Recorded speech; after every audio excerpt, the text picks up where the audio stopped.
Finished up our antlerless permit recommendations. Want to thank Justin with that. Next up is our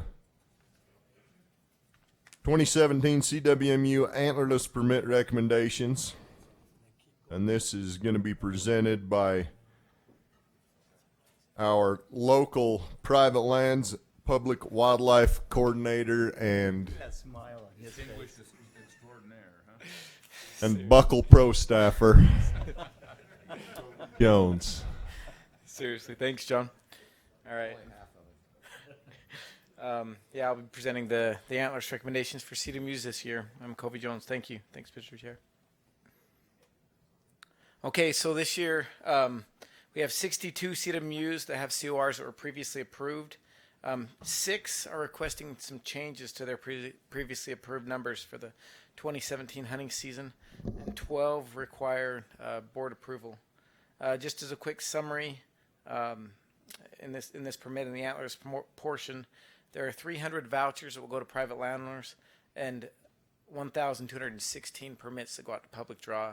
And that just highlights like what a great program this is in gaining access to private lands. All right, just a quick reminder of the splits.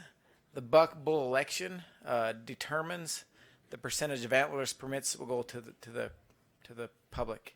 So if 90-10, 100% of the antlerless permits for that CWMU and species then will go to the public, and down on the bottom side, if it's a 75-25 split, it's a 50-50 on the antlerless. Pronghorn is always a 60-40 for bucks and a 40-60 for doe. Huh.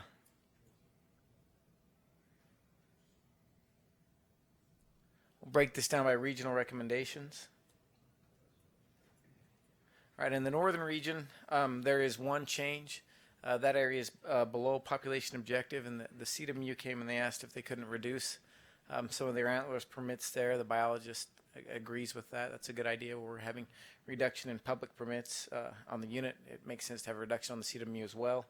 And so they're requesting to drop that by 11, and we agree with that. The rest there are renewals, just continuation of what they were before, and are trending well, except for Snowville Flat. And that's a new pronghorn CWMU. And they feel like they could, with 4 permits, they can help control that population there. So 1 private and 3 public permits. In the southeastern region, there are 2 renewals there, but also we did a reduction on the unit over by Spring Creek Dodge and Summit Point on the public draw permits there, and felt like it was appropriate to also reduce those CWMU permits as well. So the biologist worked with the operators there and are recommending a reduction on both of those, and we agree with that. On the southern region, this says new. It's a new CWMU, but really it's a combination of the Missouri Flat and the Pavant, or in the Black Point CWMUs. So now Pavant Enzine's doing both elk and pronghorn, and so that's just a continuation of what we've been seeing there. They're trending well, so recommend approval there. And in the central region, this year we came into Heber Valley and were able to trap some elk and move them out to the Stansberries to bolster that population and start really an elk population on the Stansberries.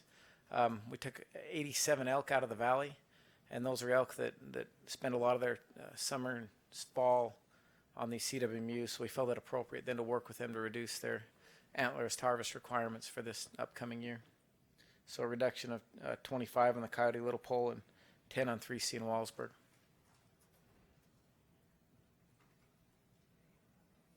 And in the northeast region, we've got a new pronghorn CWMU out there, and working with them, I feel like 10 is adequate to start looking at managing that population out there.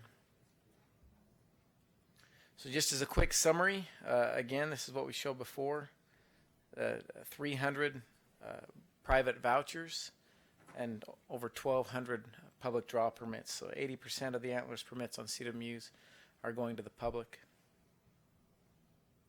And that's all. Thank you. Is that a cactus buck? November. I'd have to read the definition.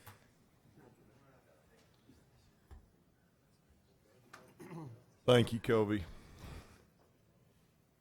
Gonna have to have Josh check this deer out and see if it's a cactus bug. Questions from the Wildlife Board? Any? Questions from the audience? Or excuse me, let's go to the rack chairs. Dave? Nope. Nothing? No. Questions from the audience? Questions from the biologist about what Covy is doing? All right.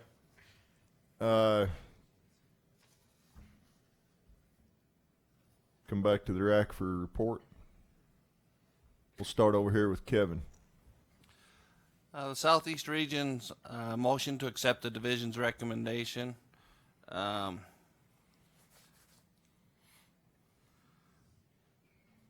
it out. Yeah, exactly.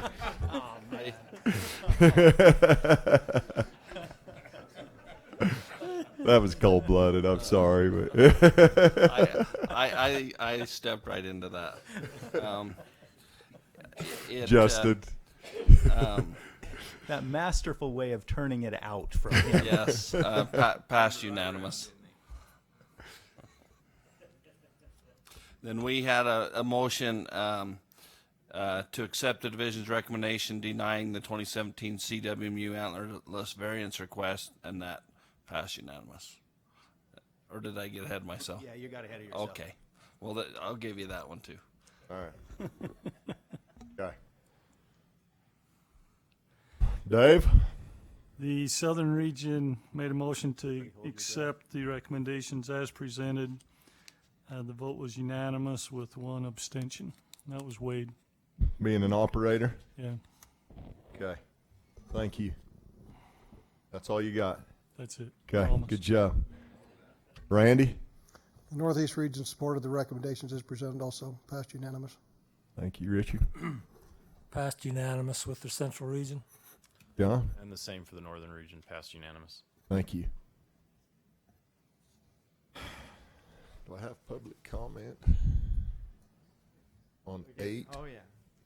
On 8? I got one. Hold on. There is one on 8. And it just says, it's Troy Justinson. He just says, support recommendation. It's the best comment I've got from Troy in a long time. He leave? He had to leave by invitation.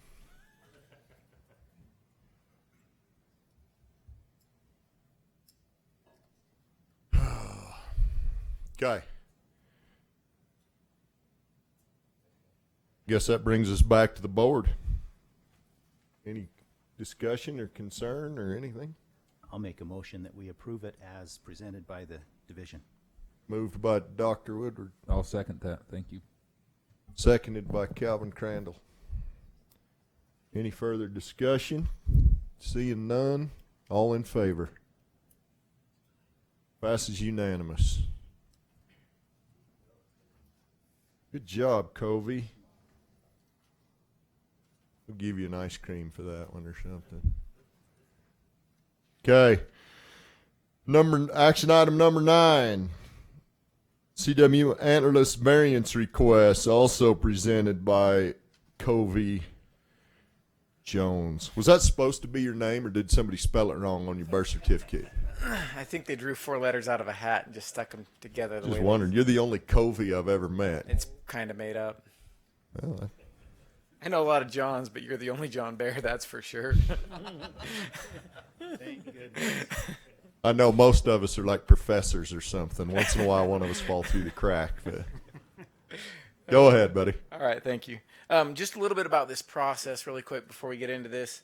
In rule, there is a process to request a variance for a CWMU that doesn't meet the requirements set forth in rule. And the way they do that is that variance first goes before the CWMU advisory committee and then before the RAC and the boards. So to understand that, I guess, is background, we did have somebody come in and request a variance this year, and I'll explain what that was and go through that. So currently we have a 6,600 acre CWMU in Strawberry Valley, the Double R Ranch. The Double R Ranch is approximate to 5,600 acres of land that we'll call this one? the Fitzgerald property. Yeah, I believe so. I didn't print that, but I believe that's the map. So between the two parcels of ground, between the 6,600 acres and the 5,600 acres, there is a separation. There's some public ground in there. It's mitigation property for Strawberry Reservoir. And the in-between parcels. Is that, so we're talking about this and this, and Yes. this is the parcel that we're talking about that separates us. Is that right? Yeah, there's some Bureau of Reclamation ground or CUP property that Can I ask, separates those. Larry, am I looking at that right?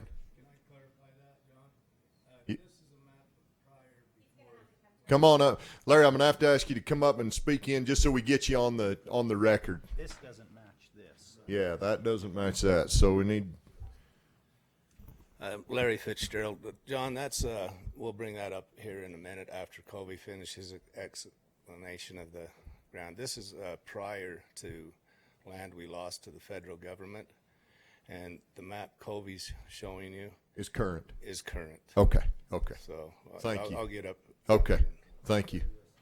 All right. So carry on, Covy. Yeah, I think what Byron said is at one point this was contiguous ground. What they're requesting is a variance to be a non-contiguous CWMU. So it meets the minimum acreage requirements. It's 2 large blocks of land, but in rule it says 10,000 acres of contiguous property. So they presented this to the CWMU Advisory Committee, and the Advisory Committee had a unanimous vote to accept the variance request.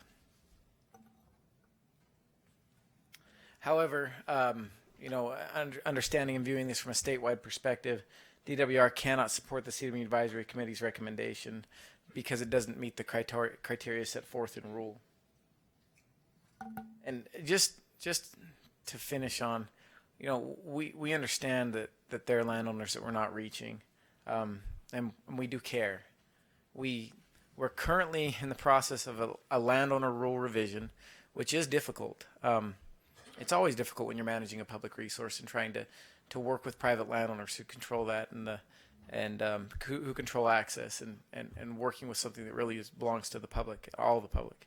But we want to reach those landowners in these situations, and we will commit to bring that to the Wildlife Board by this RACN board meeting next year. Thank you. Say that again, Covy. So I guess what I'm saying is that we understand that we don't reach everybody with the CWMU program, that we don't reach everybody with the Landowner Association program either. It works in some areas, in some areas it doesn't. But we're working towards a rule that is more accommodating. So I'm not sure that it's clear enough for people that are watching online or whatever. Fair What enough. is the exact request for a variance now? Yeah, what are they- before this board? Tell us just What are they asking for exactly? Okay, so the request for the variance is for a non-contiguous CWMU. Okay. And so what are the acreages on the old and the new, if that were approved? So the acreage, if we go back to this map again, it would be for a 12,200 acre non-contiguous CWMU. Thank you. Separated by a giant canyon. Separated by a canyon, yeah. I mean, Steep. How far across, if I range it with my rangefinder, is that? Yeah, it's not super far. The exact distance, Mile? Okay. yeah, but less than a mile probably. Thank you. Less than a mile. Okay. Covy, the advisory committee voted to approve it? Yes, yeah. The advisory committee they voted to grant the variance. Okay. Do we have any other questions from the board? Yeah, I'm sorry. I'm going to go back.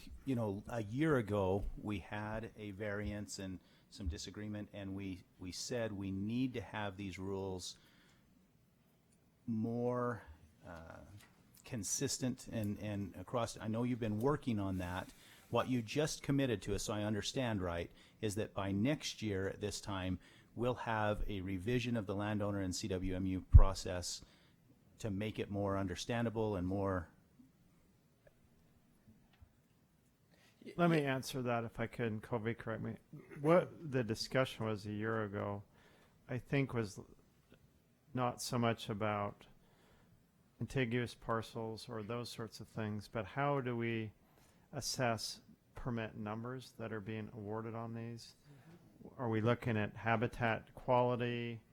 Are we looking at historic issues where folks were grandfathered in on a different set of rules? So I think this could fall under that, but this scenario probably wasn't much discussed a year ago when we talked about it. But I think what Covy's doing now is all of these sorts of things we want to look at in the new rule. And we've begun. We didn't put that on the sideline. We've been working on how do we create better consistency, but it's difficult the more you dig into it. And we'll have something, but you look at variations in habitat quality, usage at various times of the year it's tough. But anyway, so Yeah. I'll let Covy. Covy, does all agree.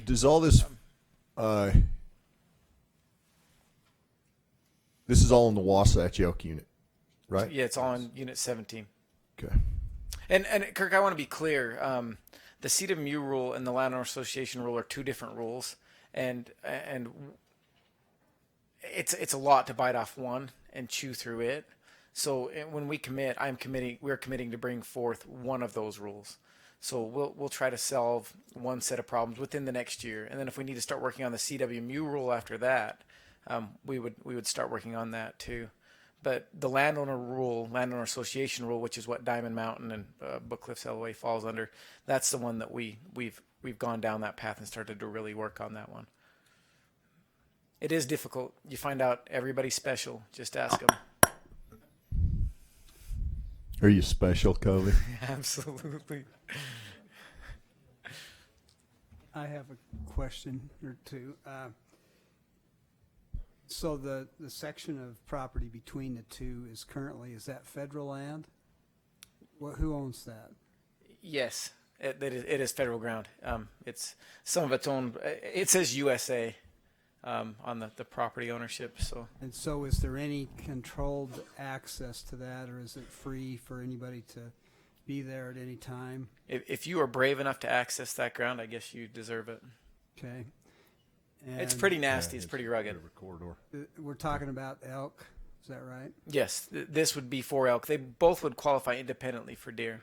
Do the elk wander back and forth between the two places? Do you know that? Only a mile at most. I would think for sure they do. Yeah, I mean, to speculate that, we could look at caller data, but I'm sure they move through there. There are elk on both properties, I think is what I would say. If this is approved, if we approve a variance and we have these 12,000 acres now together, what would be maybe you don't know this yet, but what would be the number of permits that would be available? And if so, how many public permits might there be that wouldn't be available otherwise? We've run those calculations, and they would qualify for 7 to 10 elk permits. Or total? Total. And then of those... They would elect their split based on that. Okay. But there would be public opportunities that aren't there now? Yes, this would add access to private ground. Any other questions? I think we'll probably come up with a bunch of questions as we go through this. So, plus there'd be a bunch of cow permits go with that too, not just the because I assume Dr. King you're talking about just bull tags, and there would be cow tags go along with that. Yeah, this unit is right up against most of this unit is right up against the population objective that was increased. Maybe a little bit below, but we know that this unit grows elk, and we would always expect those CWMUs to help us cooperate in population management with cow tags. Approximately how many cow tags would the public end up getting out there? How many cow tags total would you have? Byron, those numbers we determine a little differently, and we haven't gone down that road yet with Antlerless permits. But it really depends on the election of the buck or the bull split. But it would be significantly more than what the bull tags would be, so the public would benefit. Probably at least as many, right? Yeah. Any questions from the RAC chairman? Questions from the audience? Larry? Larry, what does your vest say? It's Latin. Can you sound it out for us? Animal health. Okay, gotcha. The animal health guy gave this to me the other day. Usually what the drug dealers wear. That's cold-blooded right drugs, there. Animal drugs. All right, what's your question, brother?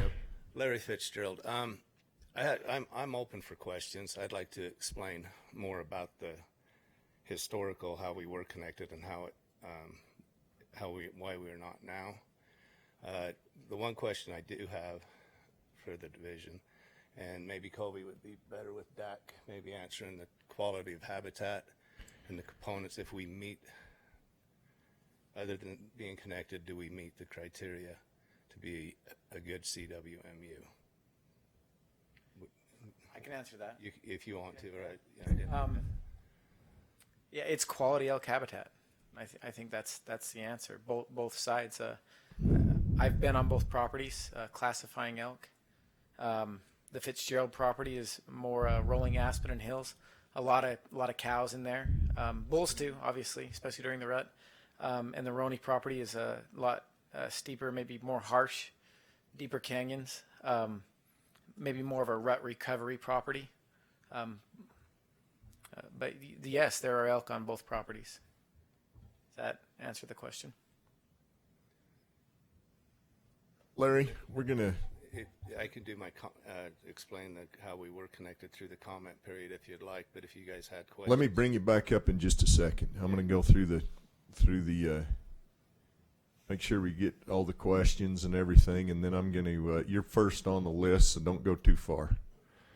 But do we have any other questions from anybody in the audience pertaining to the variance? All right. I have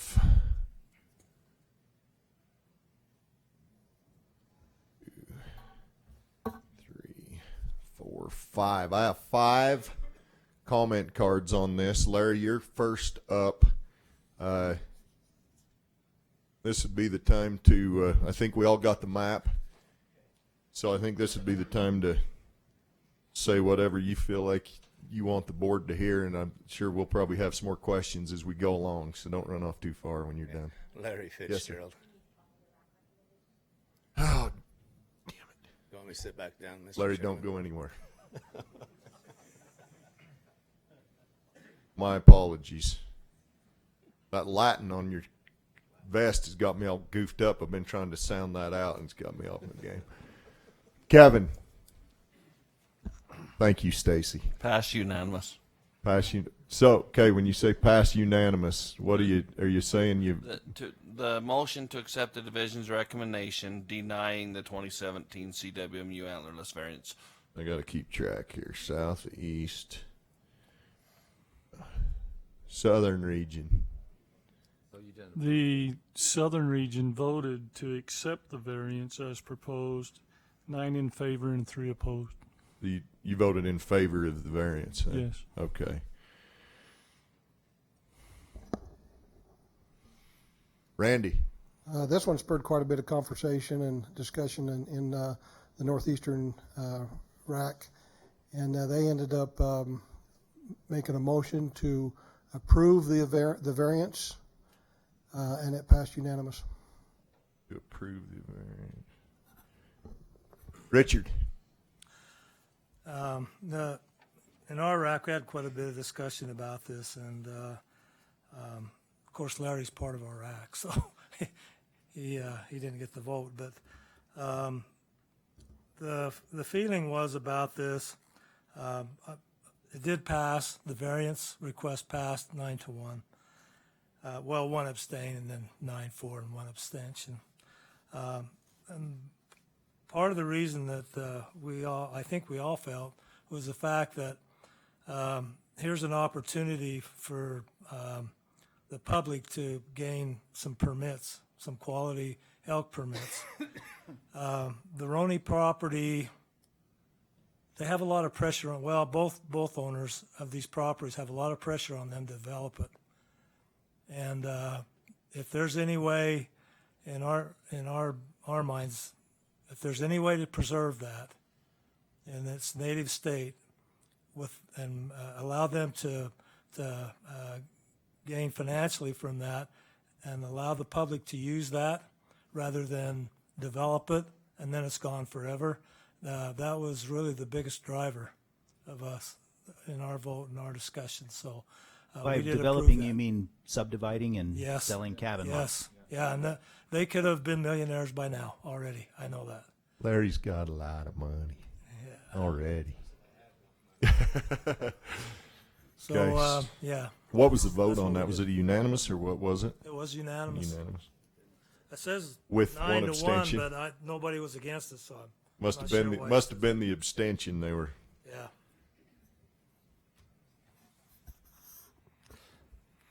Go ahead, John. The Northern Region motion was to recommend the Wildlife Board deny the variance, and it passed unanimous.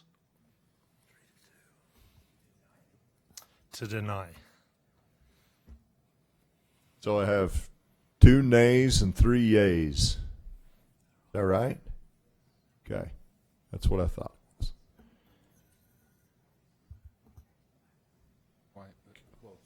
Okay. All right. All right, Larry. I promise that now it's your turn to speak. I've passed out the, we all have the map. Thank you, Mr. And Chair. so, go. Okay, Richard brought up the point about maybe keeping this as open spaces. In my case particular, this will secure it for my sons to keep it. They love this piece of ground. I can't say what's going to happen in the future, but in my case, this would secure it to be an open piece of ground for at least through my next generation. But to the map you have, that's how the ground was historically connected years ago before the Central Water Project came through. And so my dad and my uncle, they were old ranchers. John Childs, they didn't know how to fight the federal government. I don't know it was under threat of condemnation. So it was either, here, we'll pay you this, or we're going to take the ground anyway. So that took away most of our ground, so we weren't actually connected. We were connected, as you can see on the map, for quite a large area. And then in the 80s, they came through, and my Uncle Jack actually more or less donated some more ground for a easement he actually still owned down to the river on the Fitzgerald side. They came to him, and it was through the 80s when they're having a lot of issues about fishermen and waterways, and they came to him and approached him, and he sold it, donated it. He didn't really get much of a reward for it, but that was prior to all these the CWMUs and the posted hunting units and stuff. So, it wasn't a knowledge. But the other property up where the dam sits and all that frontage, that was good grazing land. My family did not want to get rid of that. But they were under threat of condemnation. So that's the historical reason why we're not connected at this point. Remind me again how many acres are on your side? Between me and the Fitzgeralds have 5,600, and the Ronies have 6,800. How did you get a chunk of ground that square? And that's pretty impressive feat in itself that you. Honestly, John, I wasn't alive back then, so I'm not sure. I'm going to say, out of all the chunks of ground we deal with on CWMUs, I don't know, that one come out pretty. Well, Years ago, the division they take care of property. They call it Wildcat Canyon. That used to be Emery Smith's ground. And Emery, I think he had like 12,000 acres there, and he voluntarily sold that to the division, or I'm not sure who he sold it to, but it's under the division's jurisdiction now. So that whole mountain used to be private property. Any questions for Larry while he's up there? Thank you, sir. I'll stick around if you have comments. Yeah, I was going to say I wouldn't go too far. We might have some more questions for you. We'll get on to the rest of the comment cards, and then we'll, as we discuss, I'm sure we'll probably have something else. Thank you, Larry. I've known Larry for a good long time. How long you been on the rack? Are you done now? One more meeting? So we served together for a couple years on there. They kicked me off, yes. Next up, Mr. Burke Roney. After Burke, I got Rob Fitzgerald, followed by Don Pay. Hi, I'm Burke Roney. I have the property on the other side of the river from Larry. I want to thank Covy for presenting today. I also respect the fact that he has to protect the integrity of the policy, so he can't ever officially recommend this. But there is a process. I'm grateful that we have a variance process, and that's why we're here today. That means that there's a chance in a very unusual and rare circumstance that someone may be granted a variance. So I'm grateful for the process. I also truly believe that we should be considered for this variance today. As Larry said, it's really interesting for me. I met with John Childs about a month ago, and some of you know him. Even after all these years, there's a lot of hard feelings about what took place. I looked at the purchase documents. I've owned the property since 1998 when I got it from John. But even the documents, the purchase agreements say this is being sold and purchased because of threat of condemnation. It was right on the documents. So it's not something the family feels good about even today, and they didn't make a lot of money off of it.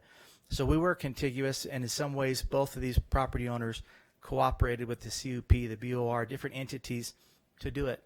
I had other properties I bought from the Childs family that was condemned down at Diamond Fork. So I know the pain of this. It's no fun. We fought it, we lost money, and we still lost the property. So we feel like we cooperated. So we'd like a little cooperation if we can from the state if you feel like it's justified. As far as the property description, we're an amazing property. I'd love to invite any of you to come up there this summer. But you look at CWMUs, we have this one-size-fits-all policy. We just can't fit in it. You do have some grandfathered CWMUs that are less than 10,000 acres, and many of them are functioning well. So we know that you can operate undersized, but that's not one of our options. So we're trying to stay within the closest that we can to accommodating the official policy.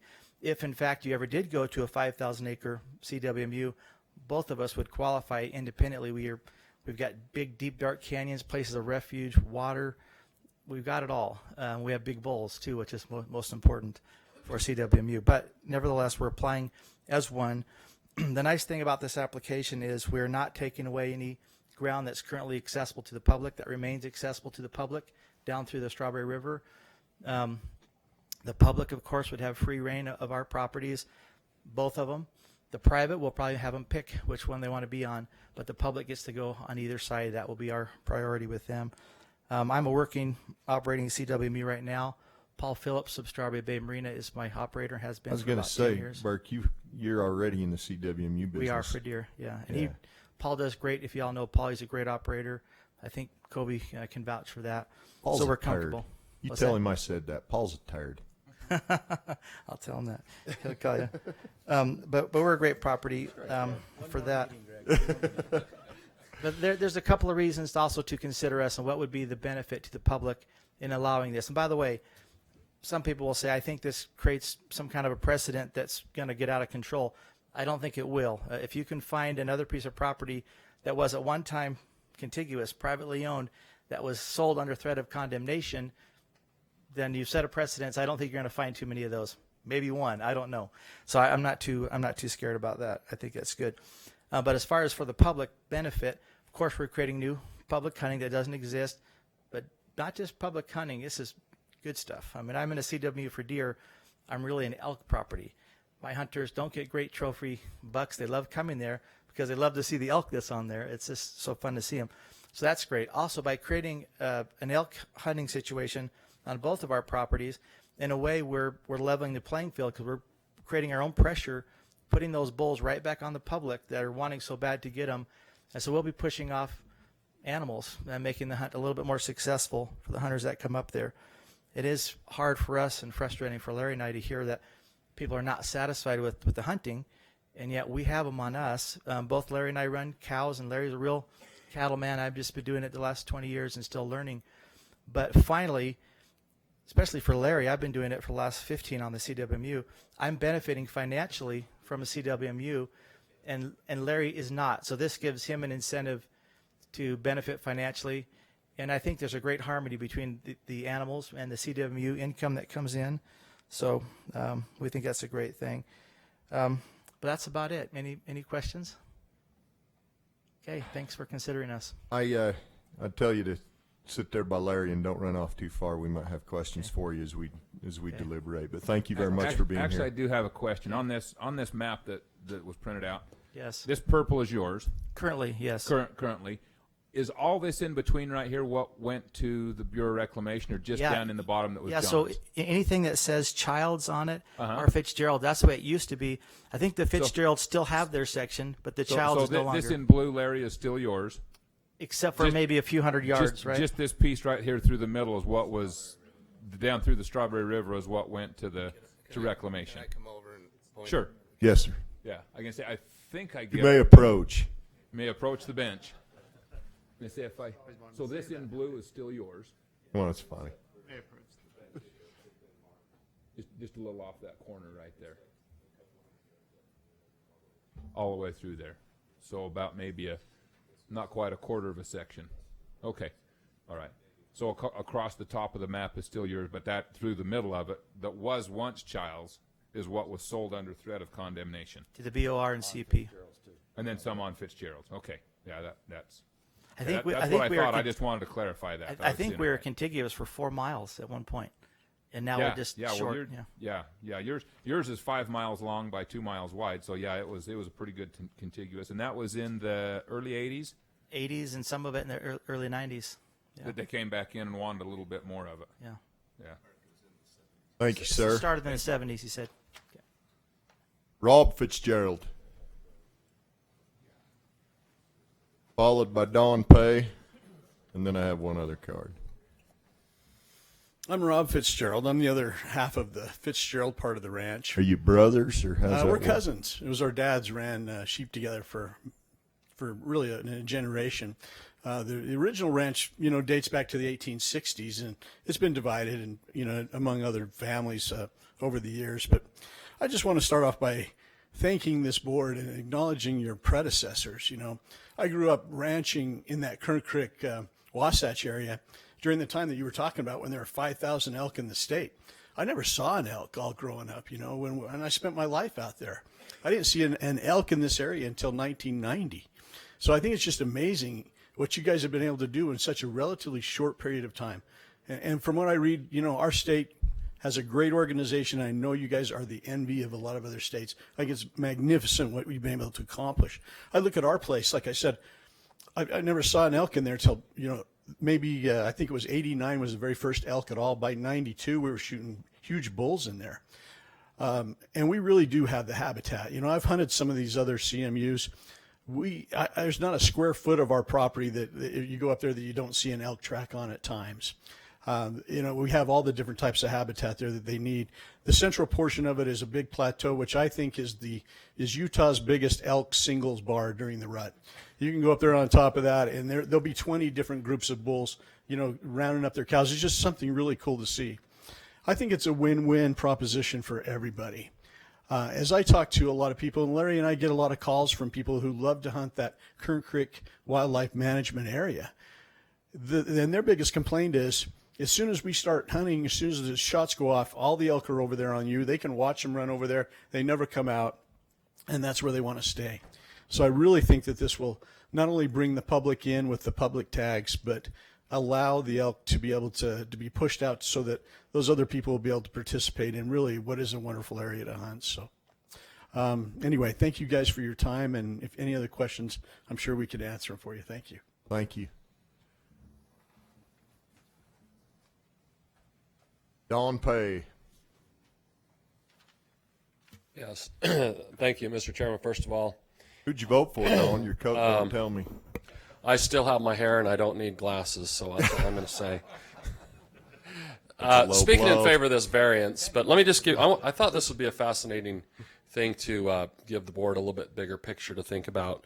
But I first just wanted to thank the director and all of your employees and all of the RAC members and the board members and the predecessors, because Utah truly is the best place to hunt on earth. And based on that, the board and the RACs went through and we built this Hunt Expo, which the NRA now says is the best show on earth. And, 30 years ago in business school, Jack Welch was the CEO of GE, and he said, if you're the best in your space, there will be unforeseen benefits come to you.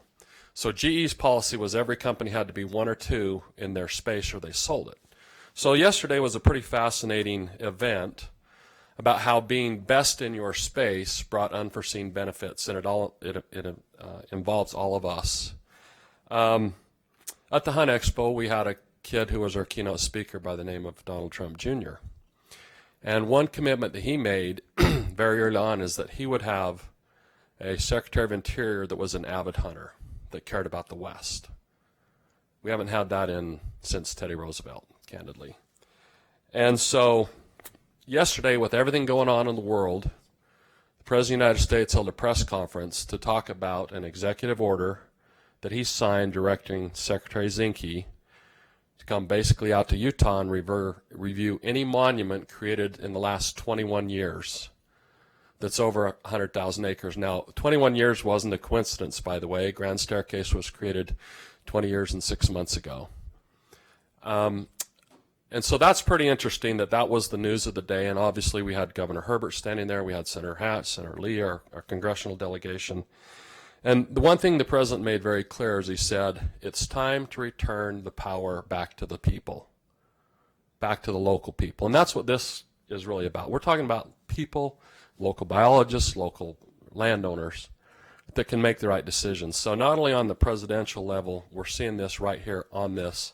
And basically, once again, what we've built in this state, cooperation, local input, has got us on the very tops of the radar of the country, which I think is pretty cool. The President's also said that, Orrin Hatch was the reason why he did that, because Orrin wouldn't reland. And I just thought, walking down memory lane, something that empowered this board 21 years ago was Proposition 5.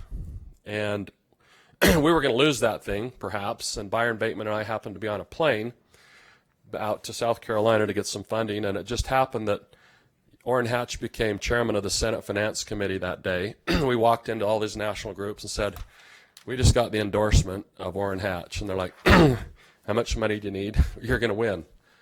Also, Senator Hatch, came and jumped off a plane and toured the habitat restoration 15 years ago or so in Beaver, and that has resulted in tens, if not hundreds of millions of dollars.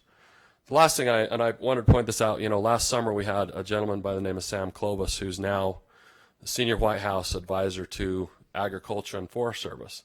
And Kevin was able to take him on a 2-day tour. We had Mike Styler and Greg Sheehan. We took him on a 2-day tour of Utah's world-renowned habitat restoration. It solves problems with landowners, fires, watersheds. I'm about done, but I'll just say this. What we've done here is really awesome, and as one of the speakers said, we should feel really proud, and our predecessors and everyone who's contributed to make this the best. And the reason we're the best, because it takes extra effort, and it takes looking at fine details, and it's those 2 or 3 permits, and it's this one variance. So that's why I speak in favor of the variance. It's pretty awesome, and Mr. Crandall, I was on the phone. I could make some pretty cool announcements that people would be excited about. Let me just say, in the next 2 or 3 weeks, I'll see some more major awesome announcements coming out of the White House about people and places that are going to be able to help us fix the West that we all love. So thank you to the board. Thank you for the service. Greg, thank you for all your staff and all the people that put in the extra effort to make something the best. And it's if you think of it in those contexts, yesterday was a pretty cool day. Thank you very much. Thanks, Don. I have one other comment card from Troy Justinson, and he just wanted to say that it was as a CWMU operator in the state and somebody who's dealt with the committees and with Covy, he wanted to speak in favor of the variance. So he wanted me to read that. That is all the comments that I have. Anybody else? Larry or Bill? Which one? You both held up your hand. You have a comment from Troy. I did. I just read it. You were talking to Bill. You're all right. Bill, you got something you want to say? Yeah, we do. It's very unlike you, but go ahead. I just wanted to put this kind of in context where we've been over the last 4 years. You know, I think that the property, like Covy said, is good elk habitat, and I think it can provide excellent hunting opportunities, especially for bulls. You know, with cows it might be a little bit more difficult because the cows might leave by the time the hunters get in. But I just wanted to let you know about 4 variance requests we've had in the last 4 years, just to put this in context. And if you're going to approve this variance, I think it's important you think about how you're going to word it or the rationale for doing it. First one we had was I think it was Schofield East, and it was a CWMU that had been over 10,000 acres, and this was 4 years ago, and they lost some property. They came in and gave us a variance request to be brought it back in as an elk CWMU at 7,500 acres. And so the CWMU Advisory Committee approved that, recommended approval, and it came to the board, and they were approved and given 3 conditions. One was that they had to strive to get to the 10,000 acres within 3 years. The second one was that they had to provide adequate cow elk harvest, and they had to have a hunter satisfaction rating of 3 or higher. The second one we had come in was from down in the Carbon County area. It was a CWMU for deer, and it was separated by, it was non-contiguous, separated by a sitla parcel, and that was recommended.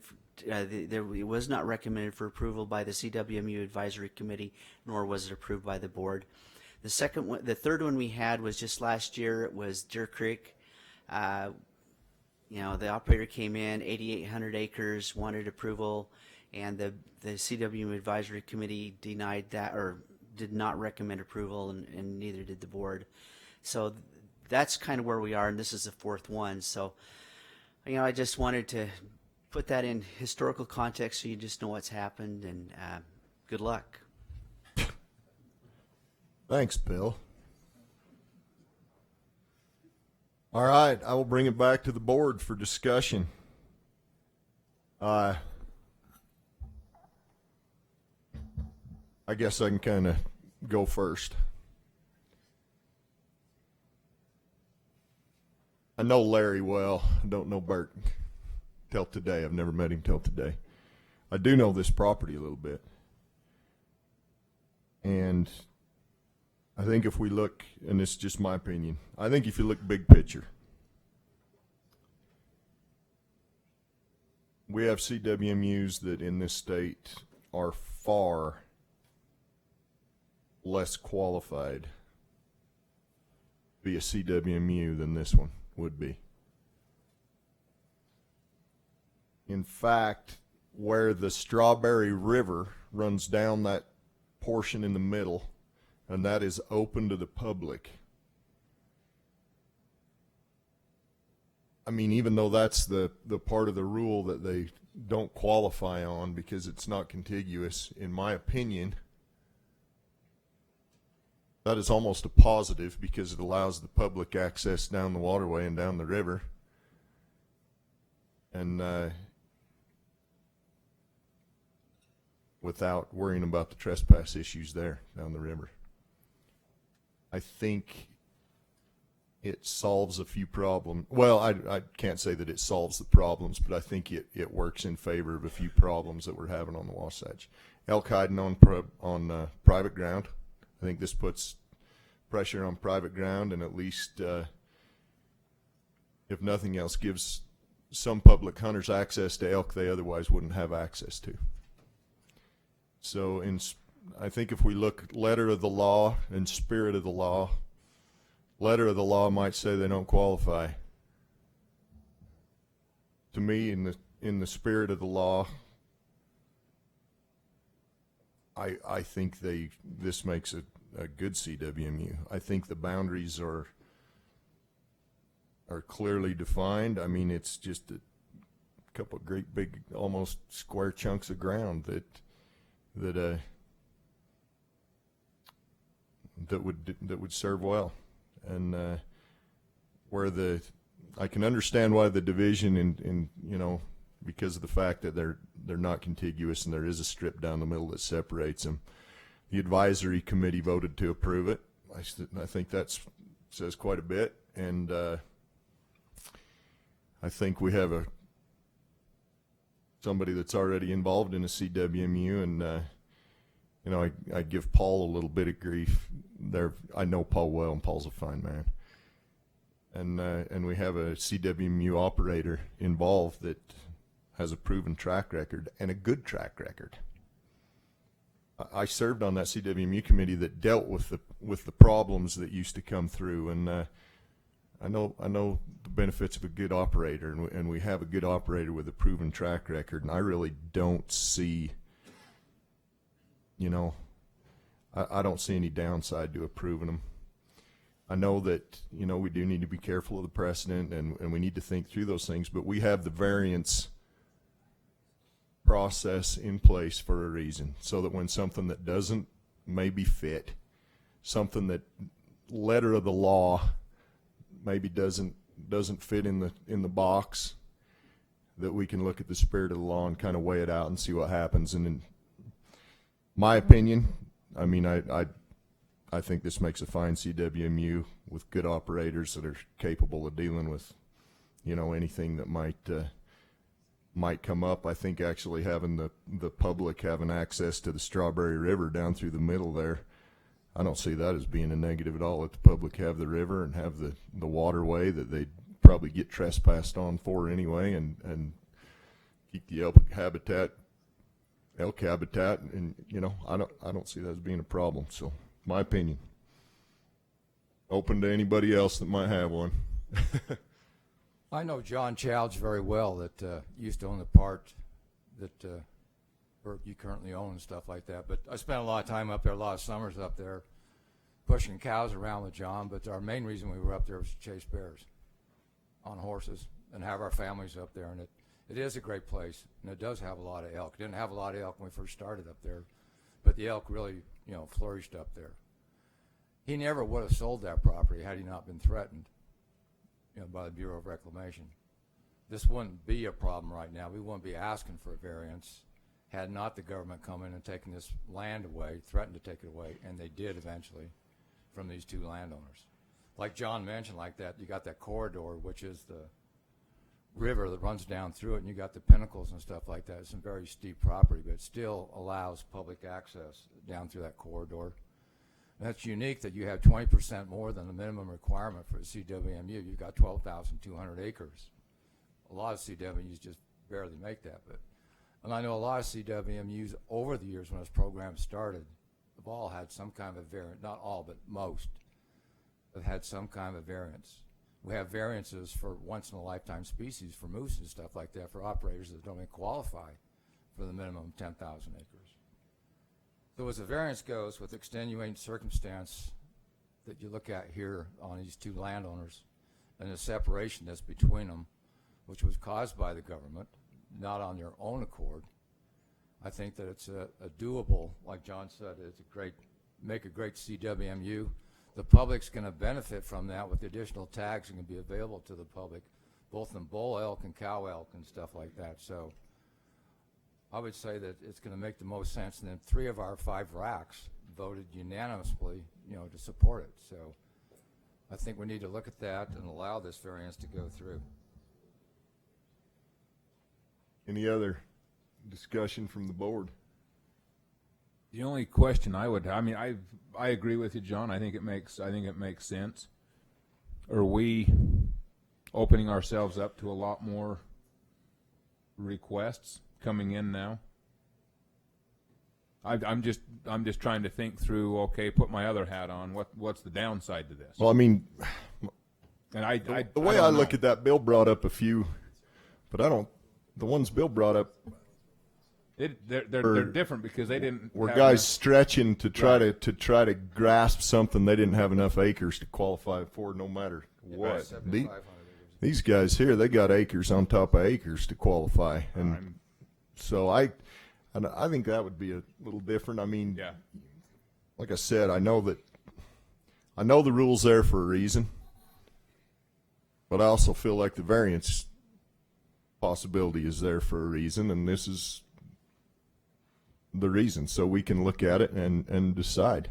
I mean, there may well be somebody else that says, well, they got a variance. We want to come before the board, and that's why we have a board. Isn't there a variance set aside where if you got BLM or Forest Service surrounded by your private land, that you can include that in your CWMU? Well, I mean, all those things are So possible. That's, I mean, yeah, you can exchange. Usually the ones I've seen like that, and Bill, correct me if I'm wrong, but if you incorporate or if you include public ground, you have to kick back some open ground to the public so they can, or permits one way or the other. You have to kind of do your best to make the public whole, is how I understand that one works. Yeah. I don't know the private land at all, so I'm kind of leaning towards what the committee decided. They were in favor of granting them a variance. They probably talked about this for quite a while before they made that decision. Well, John, can I say something else? Is that right? can you, or are you going to? Go ahead. Go ahead. Covy, tell me if I'm wrong here, or Greg, but I'm just wondering,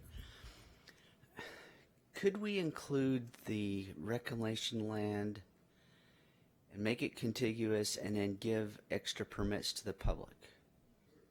I don't know. We don't have their permission.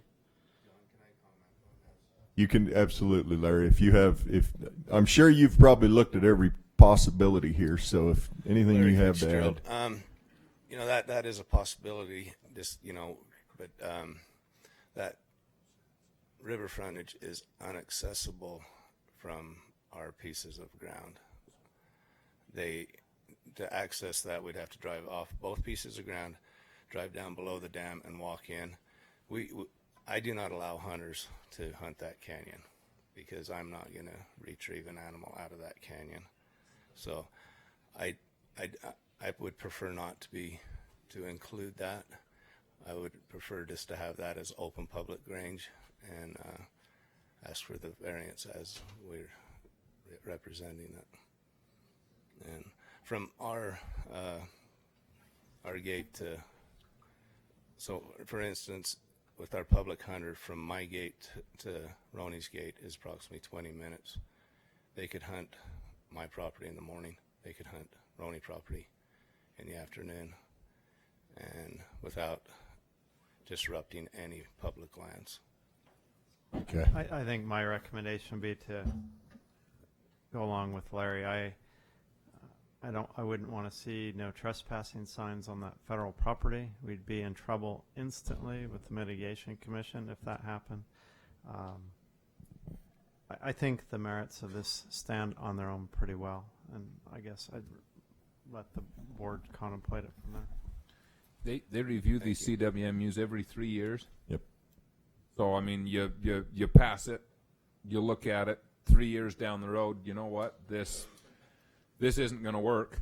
You can always back up and deny it. Then, if it works, great. We've got a great CWMU. Things are happening there.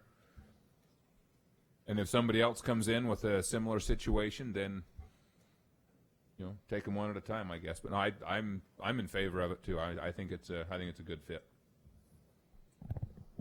any other discussion?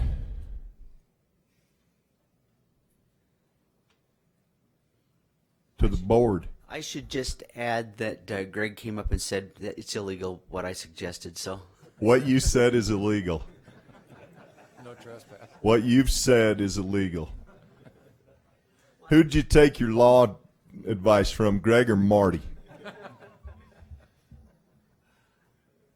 guess Greg. Greg, is what he's saying illegal? Clarify, the variance proposal that's before you does fit the variance process, but including public land to make the two parcels contiguous or to meet acreage requirements isn't allowed by our rule. It's not allowed by your rule? No. We make our own rules It here, would, son. It would take a separate variance process. Okay. So All right, thank you. The proposal that's before you. That though, puts that to bed then, I guess, don't it? Okay. All right. Any other discussion? If not, I believe we'd entertain a motion. Byron? I'll make the motion that we accept the variance. I'll second that. I got a motion by Byron and a second by, actually I heard Donnie over here second it before you. We have a co-second, Donnie and Calvin, that we approve the variance request for Mr. Roney and Mr. Fitzgerald. Any further discussion? Seeing none, I'll call for a vote. All in favor of approving the variance request? Passes unanimous. John, can I just say something? Yes. When this variance was first came to my attention, I was opposed to this variance for a lot of the reasons that we've just discussed. But through the RAC process, listening to what's happened in the public process, listening or reading the minutes of the different meetings, and then of course here, it swayed my opinion. And I think to the right decision. I think we made the right decision. But I just wanted to point out that that's, again, in support of this process that that has been developed, because had I voted without that process, I would have voted against this variance. So. Well, I think that's, going through and even hearing the discussion that took place in the racks and reading those minutes really kind of helped me see through the what ifs and what are we going to do here. And so I appreciate the racks very much. And it's, I hope the RAC people realize how important that information is, and I hope they take their jobs extremely serious.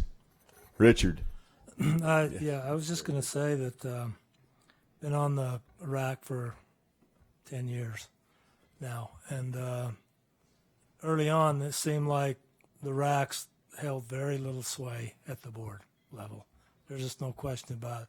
I've seen in the last 4 or 5 years that's changed immensely, and it means a lot more to the RAC members to know that some of these things actually happen once they approve it. And so I know from my standpoint, I really appreciate that.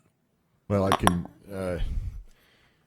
I would hope that the RAC members would watch or would read the minutes of this board meeting and realize how we lean on their decisions. And though I give Dave, a hard time about all the information coming out of the South and the requests and all that kind of stuff, that's our lifeline. That's our communication line to the public. And if you don't speak up and we don't have those motions made and that discussion doesn't come and make it up, to this board, and that a lot of those things don't happen.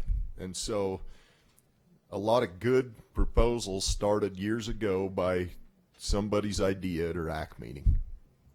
And that's how the process is set up. It moves slow, and it's not always easy, and that's by design. But so anyway, well done, and thank you for bringing that up, Doctor. That was. Can I just make one comment Sure. too? I think sometimes the presentations differ from RAC to RAC, based on who's in attendance, who asks questions, what people's experience is with these kind of things. And so, there's a lot more detail presented on this proposal here today than I would guess was presented at any one of the RACs. Maybe the Central region got the same kind of thing, but Southeast region didn't get all of this information. And so, I would encourage us always to try and get as much of the information out as possible at each one of those racks. And, even the landowners that are involved, it would be helpful for them to show up wherever could as well. So, I think that we've all realized that from the time the first rack starts till this board votes on it, it is a never-ending evolution in these things. It's an evolving process, and so appreciate everybody's hard work. We have another thing to deal with here. CRC Variance Request presented by our one and only dear Staci.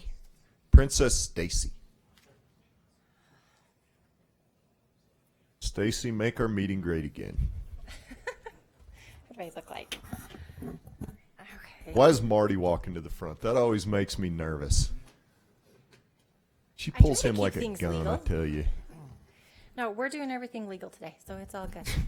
All right. My name is Staci Coons. I currently chair the Certification Review Committee. Just to refresh your memories, that's the committee that gets charged with sorting through all of the variance requests that come from people who want to possess a species that's classified as prohibited. Today I have two for you. One of them was in your packet. The second one was not, but you've dealt with it before, so it shouldn't be that big of an issue. The first one is for Mr. Michael Parmley. You'll remember a couple of years ago, we brought a request to the board for a Mr. Webb Parton out of Arizona. He was going to do some snake avoidance training and did frequently come from Arizona into Utah to conduct these trainings. He is currently looking at retiring and getting out of that process, so he has partnered with Michael Parmley, who is here today, to kind of pass that training on to him. Michael has agreed to take it on and provide that kind of training here in Utah. Snake avoidance training? For dogs. Did anybody avoid you? There's a good thing that there's an elementary school watching right now, because it will curb a lot of things that I want to say. Anywho, how many meetings left? One? One. One meeting. Anyway. Sorry, continue. Can we get back to the real Yes, business at hand my here? bad, I'm sorry. So Michael Parmley's request was vetted against the committee. They did not have any concerns about his education with it or his facilities. He is working with the division on obtaining the snakes. What we need here is permission from the Wildlife Board for him to possess and have a commercial use of a prohibited species, which in this case is a rattlesnake. He does plan on defanging them, which is what Webb Parton would do. Webb is going to step in and help him with that process until he becomes fluent on his own with it. So the committee is in favor of approving his request. Do you want to hear both of them now, or you want to do one time? Second one is for a Miss Donnell Bailey. She currently resides in Las Vegas. She legally possesses a desert tortoise right now. They are relocating to Kane County, which desert tortoise is prohibited in that county. She is currently working with our biologist in getting her property up to code for housing a desert tortoise. Once that property is up to code, we would ask that you guys would approve that she can bring her pet with her, and it would be coming just as a pet. There's no commercial use for it. She's not doing anything other than keeping her pet, which is currently legal to have in Vegas, here with her in Kane County. So those are my two requests today. And you're saying approve them both? Yes, I am. Refresh me on these requests. We can ask them questions and that, and then we just vote and approve it, right? Yep. Okay. Is the snake avoidance Michael is here. He's in the back. Michael? Come on up. You got a snake with you? Not yet. We'll borrow yours.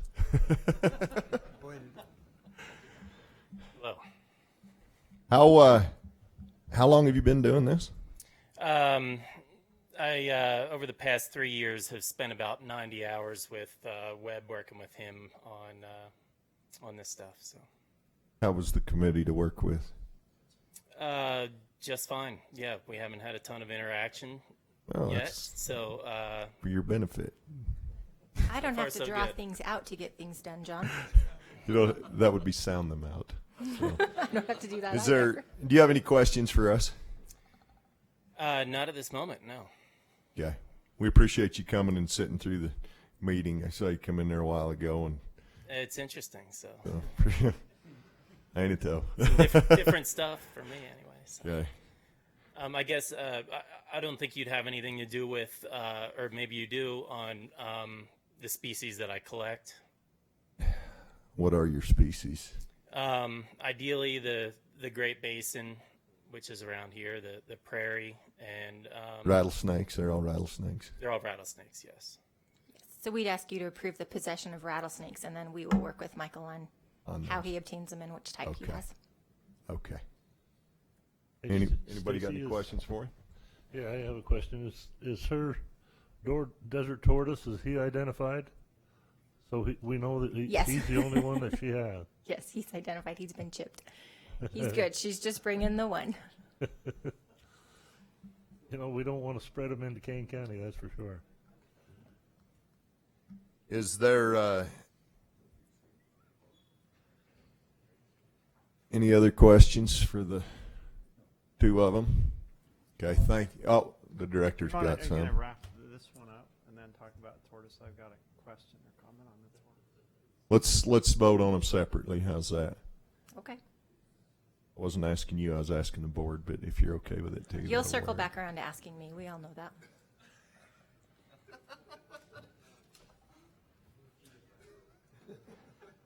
I know she's right, and I hate that she's right. So just go with it. All right. Yes.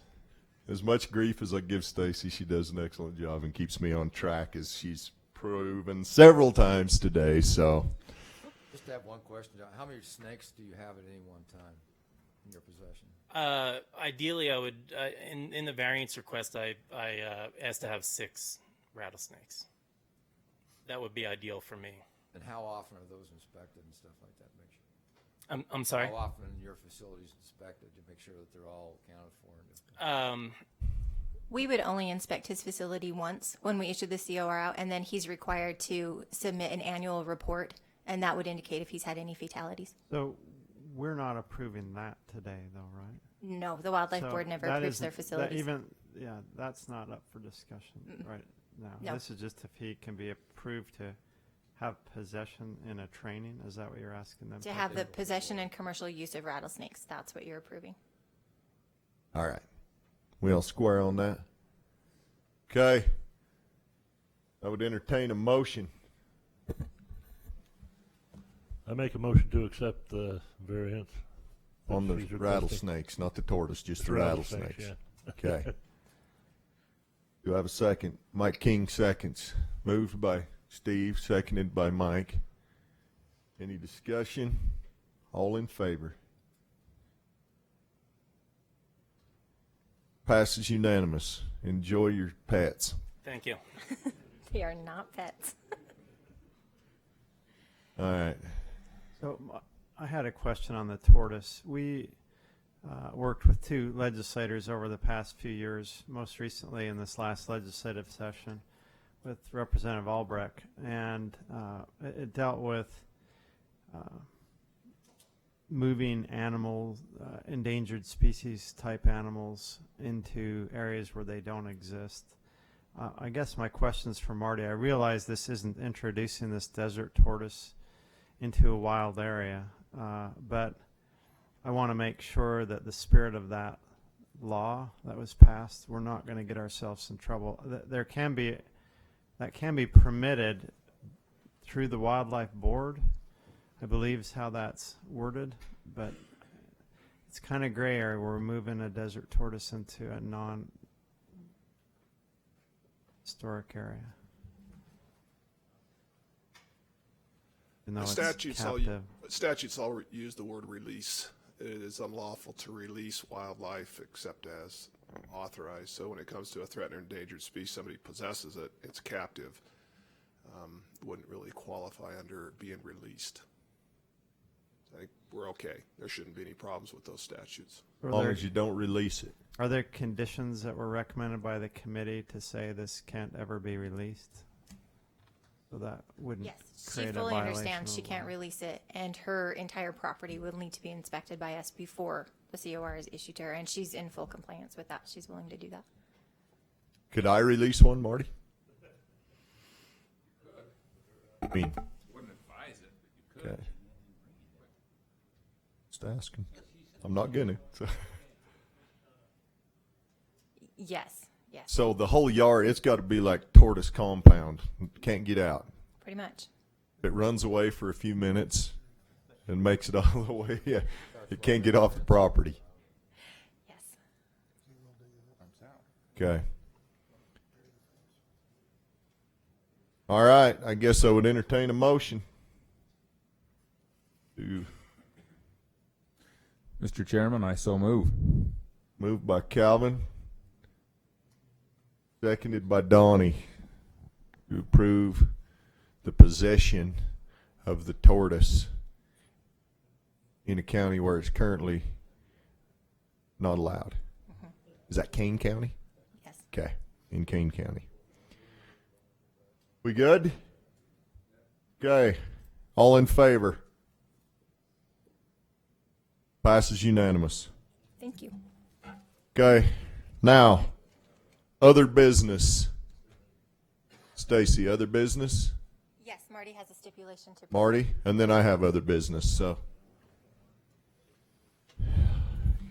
Just would like to present a stipulation on a suspension appeal that we have worked through and ultimately need the board's approval of. This is involving an individual by the name of Ken Hornock. He and his son, Ben, so Ken and Ben, but we're dealing with Ken. We're hunting in the Dolores Triangle area in January of 2015 for antlerless elk. Both had permits, hunting during the season. Everything else was lawful about it. They found a group of elk and each shot multiple rounds. The animals moved. They saw nothing fall or appear to be wounded. They then moved up on the animals, had another volley of rounds. One of the animals dropped, and as they came up, one animal was down. They found another elk that was down, wounded, dispatched that. They found a third one that was down, wounded, dispatched that animal, and they found the trail of another one that was wounded. They followed for, I think, 300 yards, or the son did. Ben followed for 300 yards and couldn't find it. And they came back, field dressed. Two of the elk left the third. And ultimately, Ken was pled guilty to a Class A misdemeanor, wanton destruction of protected wildlife. A suspension hearing was set, and the division entered a suspension of 3 years. There are some mitigating factors in that it's not believed they intended to kill all 4 of those elk, and in the end, they actually found the 4th elk after law enforcement investigated. They eventually found that 4th one that was shot, and yet another set of tracks of an elk that was wounded that they could not find. So hearing officer suspended big game hunting privileges for a period of 3 years in working through this with Mr. Harnock, the division, the law enforcement, and everyone believes that this period could be reduced a few months so that Mr. Harnock could get back into the draw a year earlier. His suspension period was from June, let me see, I'll give you the exact date. I believe it's June 21st, 2016 through June 20th, 2019. What this stipulation would do is dial that back to ending, instead of June 2019, ending on January 20th, 2019.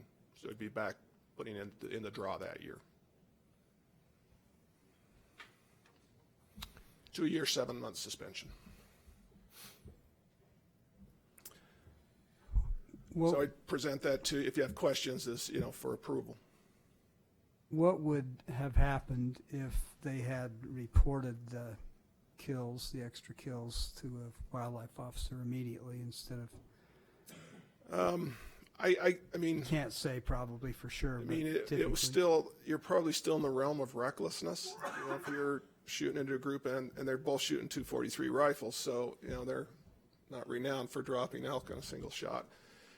And I would think you still probably got some reckless conduct at best, given the fact they continued to shoot, not knowing for sure whether it hit anything or not. But I don't think there was any belief that it was intentional. They were trying to kill more than 2 elk. But had they reported themselves, they probably would have got a unlawful take ticket instead of a wanton destruction, but I think there still would have been a ticket involved. Calvin's over here thinking we ought to give him another permit for those dead elk. Whatever. There was 5 elk actually. 5 elk total. Yeah. 4 down, dead for sure. The 5th one wounded. Not sure what became of it. All right. Well,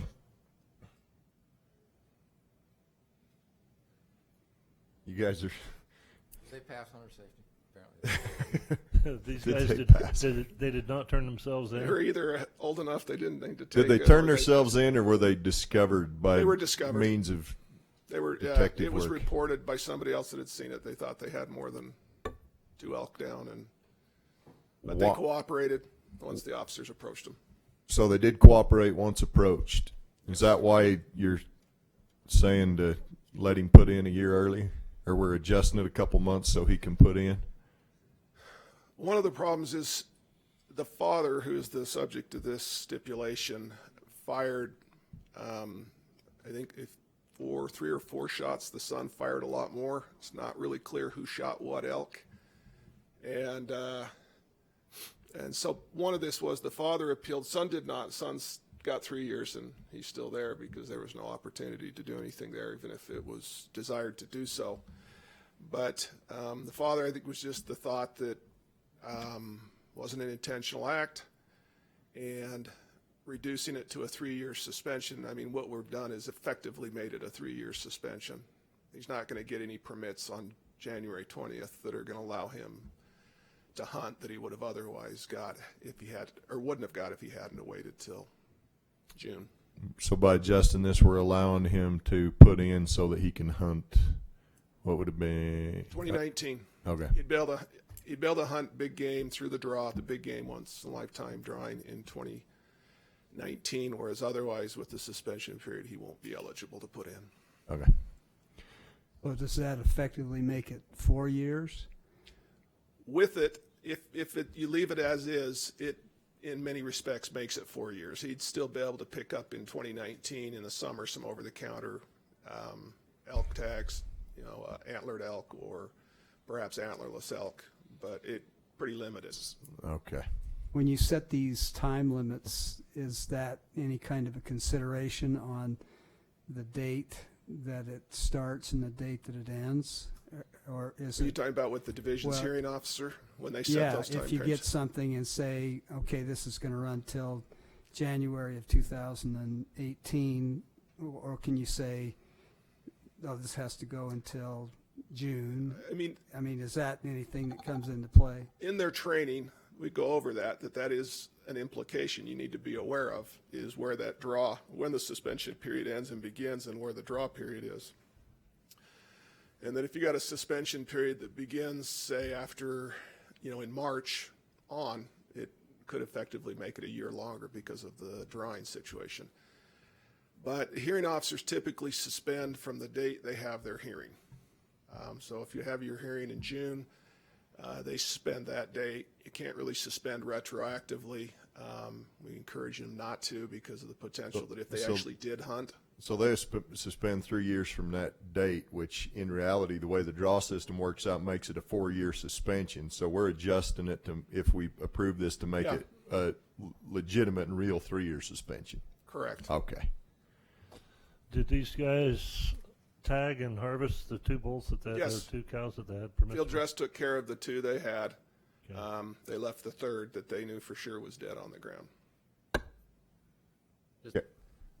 I hear of this happening all the time, that people just shoot at a group of elk and have no idea which elk they're shooting and stuff like that. I think they got off pretty lenient based on the circumstances that you've been able to come up with as to how many they actually ended up killing and then the one that got away. So I'd be opposed to giving them anything different than what they've already been, given. So.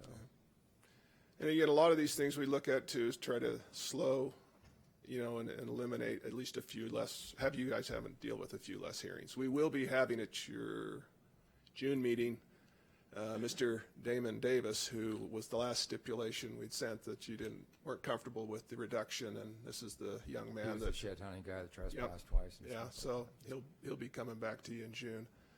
But, all right, boys, what do you want to do? You want to approve it?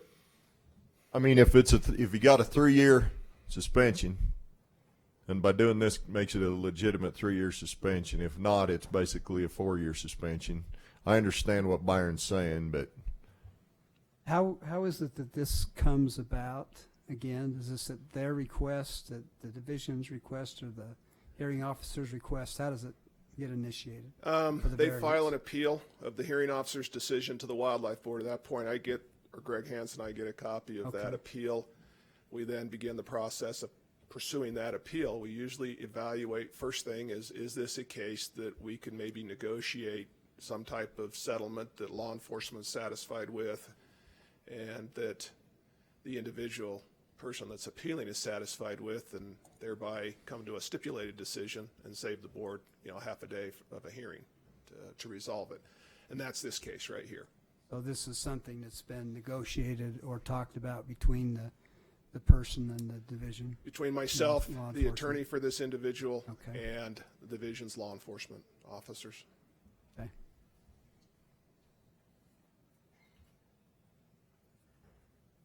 what do you want to do? Do you want to make a motion to approve, or do we?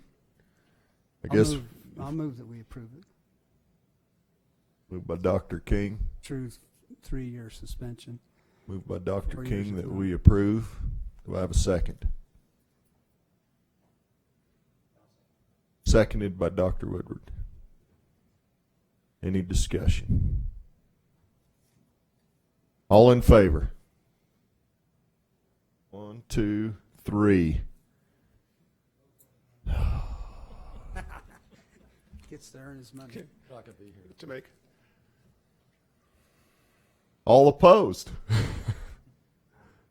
Just double checking. Okay, we have 3 in favor and 3 opposed.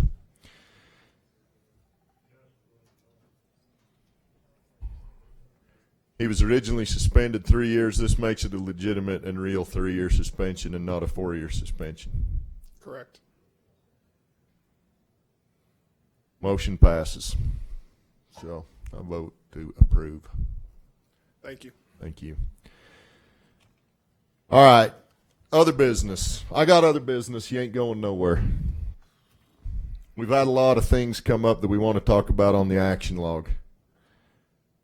We need to go through and do that real quick. A couple things I've been thinking about, whereas this is my second to the last meeting, things I've been talking about and working on and that I want to see get done, so I'm going to put them on the action log. Some of them we talked about here today. One is we talked a lot about crowding on some of the units, the deer units, and some of the board or some of the RAC committees brought up the possibility of a second deer hunt. As I've talked to a few people and kicked this around, I think there might be some value in having a second deer hunt on some of these units, and I think it'd be worth a try. Maybe on the Zion or Pine Valley, or maybe a unit in the north where we have. Justin, is the spike elk hunt 14 days? Is that right? I think it's 13 days. It's if I remember 13 right. days. Yeah, I can double check real Okay. quick. I would like to add to the action log that the division look at the possibility of having a second rifle hunt that runs 5 days in the middle, not on the weekends when the spike hunters are out there, but in the middle of the spike hunt. Let guys draw a deer tag and hunt deer and elk at the same time and try it on a few of these units where we have crowding is an issue, where we need to add more tags, but crowding's a problem. And I'd like to see that put on the action log and bring it back, let them look at it, hash it out, and bring it back as something that we could maybe add to the arsenal. And I'm going to make that motion. Is that your motion? That's my motion. No, I'm gonna let that. I'm gonna say at least the Zion and the Pine Valley and any other units they think could fit. I'll second that. So, Yes, sir. Well, give me that look. so that I'm clear. Okay. So you're proposing that this would be a limited entry because you just said let people draw that tag. You would have to draw. It would be just. It'd be a general season deer tag, but it would run. We would have the season. So when you put in for general season, you put in for early or late. Yes. Yeah, this would be a general season tag. Around a few years ago. I know, and we've kicked it around. We've talked about it quite a bit, and I know that we've tried to think of a good. I did say no way last time because I didn't like the way it was drawn up, but I've been thinking maybe this might work. I'd like to see him flesh that out. Takes John a while. All in favor of my motion? Okay, that one's on there. We got more. I've had a lot of discussion with people about the limited entry, late season muzzleloader tag on the general season units. That has been a huge, in my opinion, all the feedback I'm getting, people love it. It has been a huge success. I think we need to expand that program. I think that any unit that is at or above buck-doe ratio objective, whether it's a 15 to 17 or an 18 to 20, should have at least a couple permits. I'm not saying that on the smaller units we add 20, but 4 or 5 might be good. Second motion? That's my second motion, that we add muzzleloader, late season limited entry tags to the other units. Justin, come and comment. This is just something to add to the action. This is all action log. This is not something we're going to do. This is something I want the division to look at. So, if I understand it correctly, we have the limited entry muzzleloader hunts on units that are managed for 18 to 20 bucks per 100 does now. You're saying have that be on every unit, whether it's 15 to 17 or 18 to 20, just as long as it's meeting the minimum At or ratio? above buck-doe ratio, yes, sir. Okay. If they drop below buck-doe ratio and we think it's going to, and it goes to crap, then we can cut them off that unit for a few years. And as we've had these hunts, we've generally had a minimum of 5 permits, and that's kind of what you didn't want Yes, us sir. to look at. Yes, sir. Okay. At your discretion. That's your discretion. And it is true that we've felt some real positive. I think I've heard you say that also, that there's been some real positive for this late season muzzleloader hunt. You know, it's interesting. When we did this with the deer committee, we put it at the 18 to 20 bucks per 100 does because we weren't sure how well it was going to be received. But we've had hunters apply with double-digit bonus points and really high feedback. And it surprised me that hunters would burn 14 points on some of these general season units, but they have. And the feedback has been positive from my perspective as well. The only thing they wanted was that hunt to go later into November, which I get. I would want that too, but by design, that's not what we're going to do. It would, you would keep the timing the same. Time structure, the season structure, everything the same. Just expand the units that program is on. Yeah, certainly something we can look at. Certainly another way to address our overcrowding. Yeah, the only thing off the cuff, and we'll look at it, is in the plan. It says 18 to 20 only. That would be the only hiccup as to why we haven't gone 15 Mere to 17. hiccup.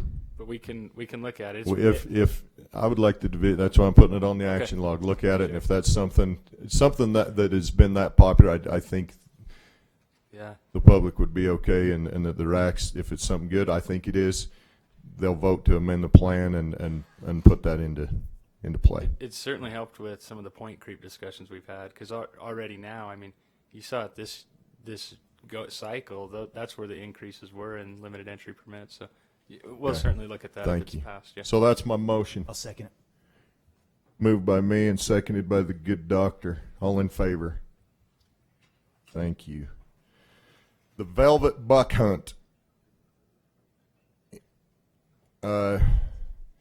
We said we'd put that on the action log. Justin said that instead of adding that to the current management plan to actually make its own velvet buck hunt on excuse me, the not the velvet, the cactus buck hunt. So.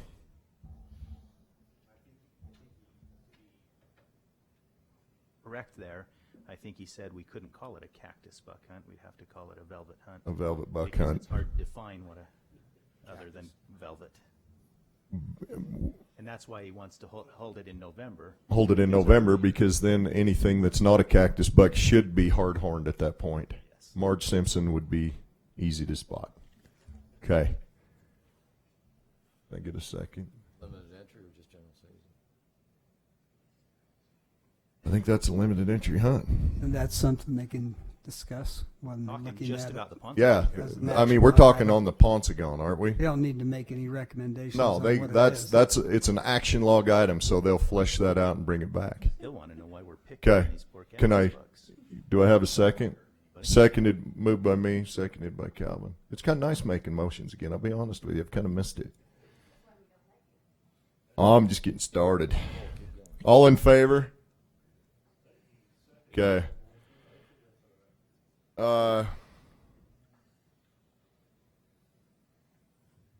I got a couple others.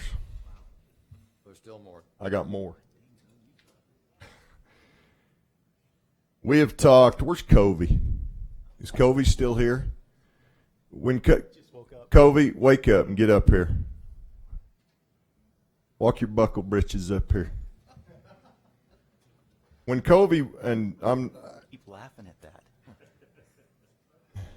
I don't know. It's a pity laugh. You don't have to. When Covy was in the central region, we started a process of putting a plan in place to put mountain goats on the deep creeks. We went through. We got the plan pretty much finalized. We went out, we had a range ride, we did all kinds of things there, and then some things came up. We held off because of some things that were going on some other units that have kind of since been put to bed. I want to see goats out on the deep creeks. I think it's time to move forward with that. If we're going to do it, let's do it. I want to see the plan that we have put together, brought back, and run through, and let's move forward and get some goats out on the deep creek. And I want to put that on the action log to come through in this fall. I'll say this fall. Either come back and say why we can't do it, or let's move forward with it. But it's just sitting there, and there's no sense working on these plans and putting on all this together and letting it sit there. Yeah, and what I will say, John, is we did form a committee. I chaired that committee. We did have a lot of public support, especially from the local grazing community and the county commissioners. The local grazing community felt like that it was an open niche that could be used to put wildlife in and propagate wildlife, and it wouldn't impact their domestic sheep operations, and they were excited about that. The plan, we did move forward and write a plan. We did agree to meet with the committee one more time before we finalized anything. But yeah, we've worked a lot on that and gone through a lot already. I want to put that on the action log and see that brought back this fall to where we're at and what the plan is to either scrap it or move forward. Okay. Can I get a second on that? Do we have any mountain goat herds in the state that are struggling right now? Do we have any mountain goats that are struggling? No, I wouldn't say any of our populations are struggling. Yeah. They're all doing well. Yeah, they're all doing. I mean, some are growing quicker than others, but they're doing well. I'll second it. Thank you. Is the Deep Creek Heavy augmentation, too. Forest Service or BLM? BLM. BLM. Get Just to to- argue with the other federal Yeah. agency this time. Can I clarify? Were you asking for the division to bring forth a plan or an approach, not necessarily do the transplant this fall, or what No, exactly? Bring the plan. Okay.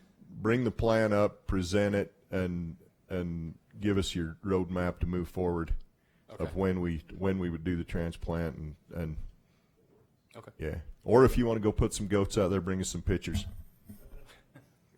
Okay. Okay. No. So, everything was good, but your last statement says, and when you'll do that. I think what we do is say if we present something that the board is comfortable with, then we would come back and it would have to be a formal Yes, proposal. bring us the roadmap is what I'm saying. Is if it looks like it's going to work out, everybody's comfortable with it, the division's comfortable with it, bring it back and bring us the road plan, and let's move forward. Okay. Been seconded by Dr. Woodward. All in favor? Passes unanimous. I didn't. What? I haven't voted no on anything all day, so I'm going to vote no on this, just like I did before. I'm going to call for one more vote and give you a chance to come to your senses. All in favor? One negative vote. Thank you. Why? Sorry, I didn't see that. Why, Mike? For the same reasons that I voted no before. All right. I got one more. I got one more that Mike's probably not going to like then. Nope, that one's settled. I'm looking forward to the next meeting so we can get it recorded. The We're going to dig back in the past, guys. if we got, as I look around the state, we got other units, not just the deep creeks, that we can put mountain goats on. You want to start naming them for me, Mike? Any place in the state you don't need. Manti, Pavant, Deep Creeks, Logan. I want to put on the action log that the division go through and investigate potential transplant sites for mountain goats and augmentation if necessary. But I want to, Different genetic. if we need to get them from some other state or whatever we feel. But I would like to put on the action log that the division go through and identify and put into place, or at least investigate plans to grow our mountain goat population on these areas where we don't have them. That I think, and I got some I want that I think are specific, and you can tell me. You can look at it and come back and tell the board, no, that's not good habitat, or yes, and maybe find some others. Manti, Pavant, Logan, Farmington Peak, up north of Farmington Peak. I think that's some great country. That's all part of our current management plan. So look at those and come back and find some spots. And I'm going to add antelope in that, too. I think we got room for antelope in this state, and I want to see some... Wait a minute. I'm not. I'm the chairman. I can do what I want. You started rolling. Okay. I'll stop. All right. We'll go with mountain goats first. Pushing it with the goats. We'll go with mountain goats first. I think you should make a recommendation that the goats that are currently in the LaSalle's move on their own to the Manti. That is not the motion, Michael. If they can do that, then maybe they deserve to be there. That is not the motion. I want to see. Okay, my motion is good cowboys to hurt them. My motion is this: that the division investigate future transplant sites for mountain goats, specifically the Manti, Pavant, and North Farmington Peak. As that happens, I would like to see a map of their historical ranges. Okay, that can be included in the. I'm sure that'll be included in the presentation. As far as you can go, Dr. King. Don't you have that in the management plan already, Covy? Our goat plan. I know we do all the different areas and stuff like that. Just and the population objectives for those. Yeah, there's a list on the statewide management plan that talks about potential release sites. And so some of these areas are listed there. So I think this action log item is more of a, you're spurring us to I'm look spurring at that, you. look a little closer and see where we can make some progress. Yes. Execution. Yes. Fair enough. Sure. And that's my motion. I'd like to convey a story. So a long time ago, There's a motion on the table. I'm looking for a second. I don't do that. I just tell stories. I don't get to vote or make motions or anything. Go ahead. So, our chairman at the time was Paul Niemeyer. In his last meeting, he says, there's a whole bunch of stuff I thought we'd get done while I was here, but one of them is I want people to be able to rearrange their bonus points and put them under whatever species they want them under. And he made that motion, and I had to take that out through the racks and board. And I was yelled at, laughed at, threatened. Anyway, it just reminded me of all those days. Most of you are on the board. So, Motion. Do I have a second? Wait. Are we making a motion on the? No, I'm not. I'm ignoring everything he just said. You're mucking up my motion. Motion is seconded by Byron. Stop looking at me like that, Staci. I've made a lot of motions. So let me get this clear. The motion is that we're asking them to just move faster.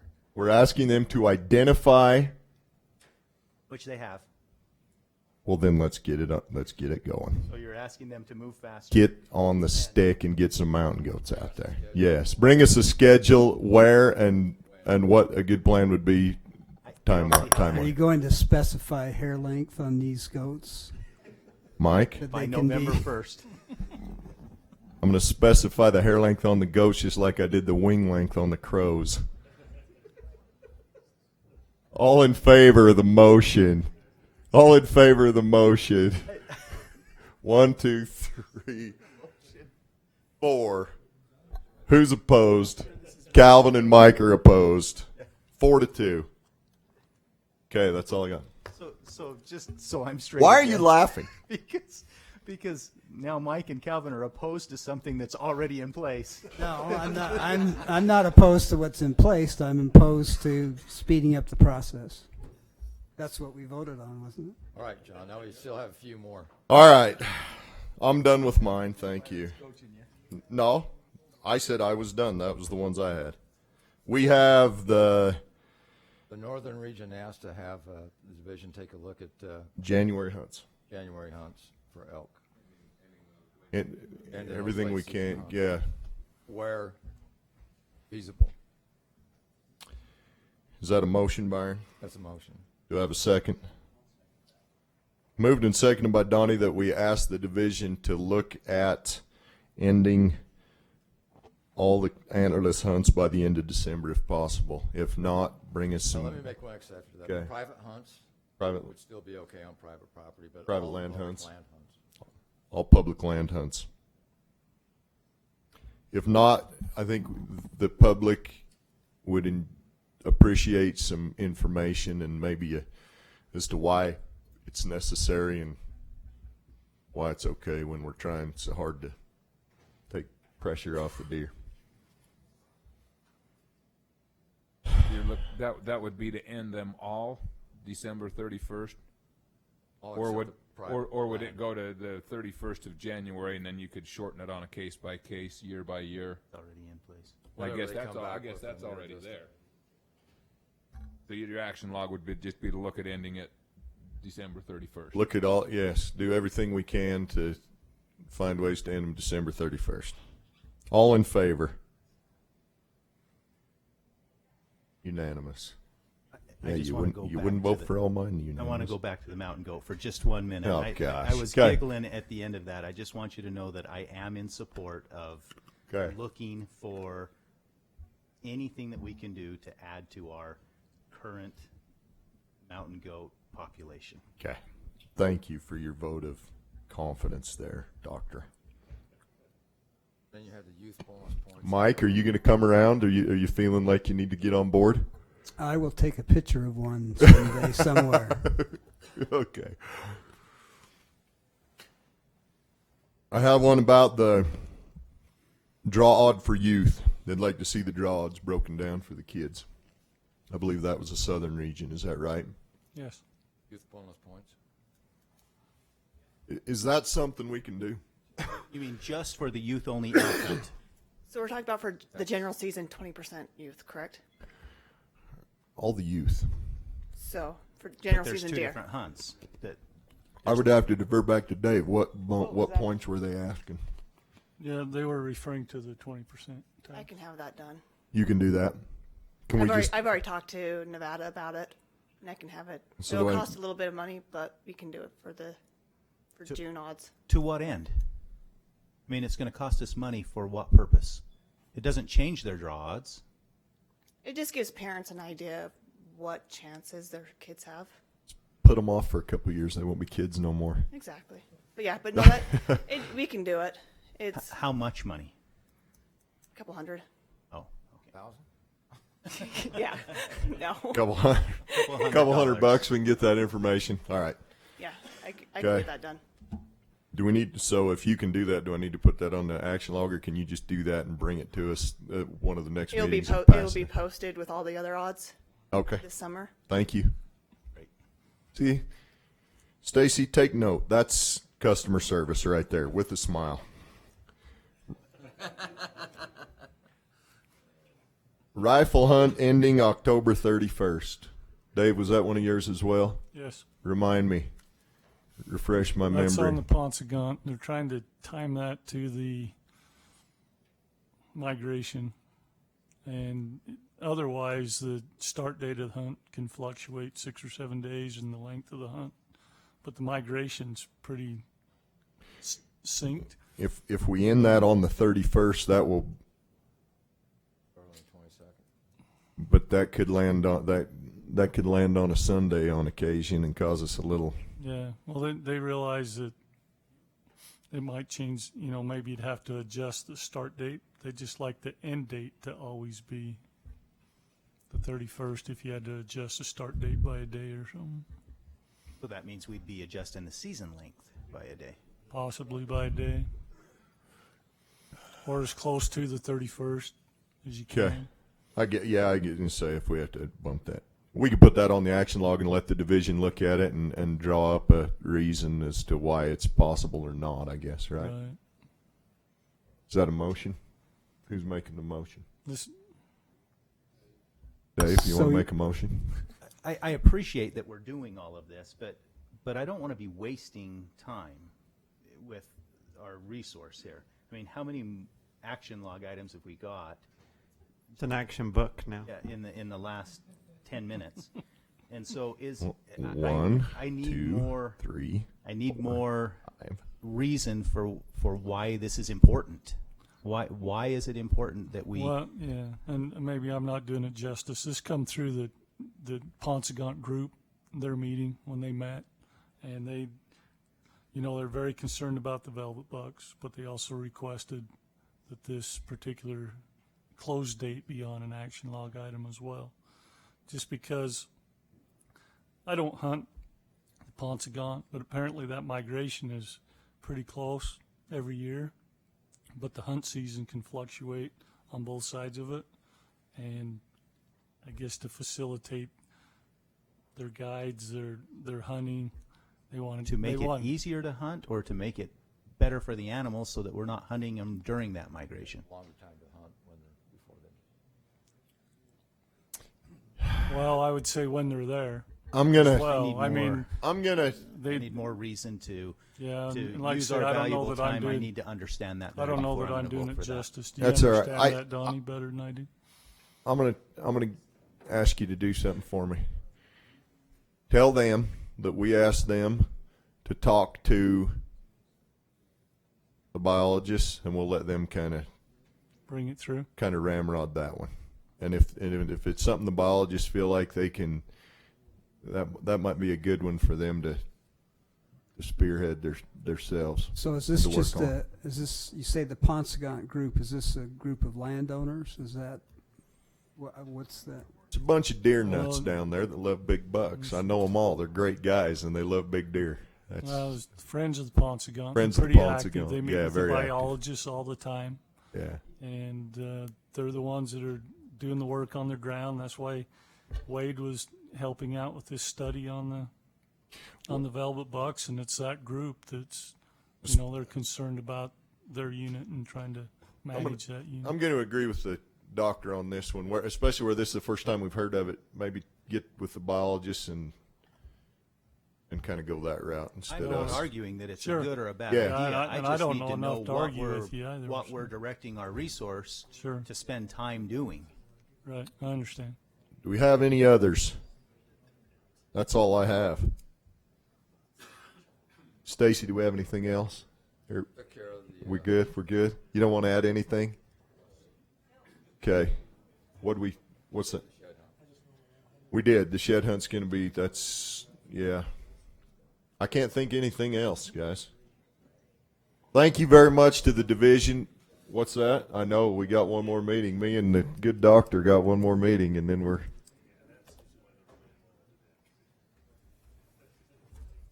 that a challenge?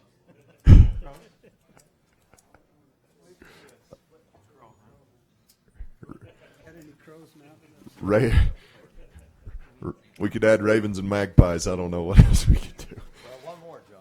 The one that Paul Niemeyer didn't get through. New. I'm back to that one. I like that one. Yeah, sounds easy, doesn't it? Yeah. All right. Do I have a motion to adjourn? We're done. Thank you. Thank you.